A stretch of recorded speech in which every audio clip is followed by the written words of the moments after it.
Albuquerque police say they have nabbed a man with a gun who likes fast food stores. It's not the hot burgers, but the cold cash that attracted him to at least 4 Lotta Burger stores. Here's News 13's Amanda Goodman. Robbery detectives say it was the getaway car that gave this guy away in the Lotta Burger holdups, and that same car could link him to other crimes.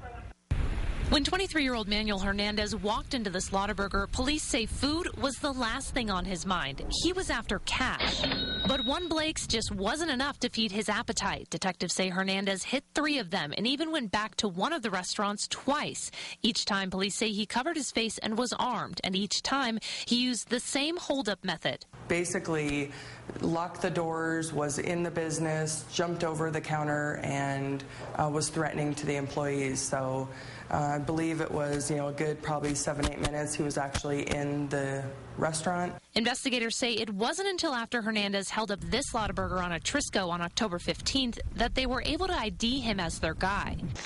They say a surveillance camera from a nearby store caught him leaving the restaurant in a black Cadillac, and that same Cadillac was seen leaving a West Side Subway after it was held up a few months back. Detectives began tailing Hernandez. On Saturday, they followed him to this Blake's on Indian School, where you guessed it, he robbed the place. But this time, detectives were waiting for him. He was caught walking out of the fast food joint with 2 bags of cash and a small handgun. He didn't physically hurt anybody, but the emotional stress that puts on someone is extremely horrible that he would do that. So we're extremely glad that he's in custody. Detectives are also looking at Hernandez for the robbery of an insurance agency in July and say he could be linked to even more holdups. Jess, back to you.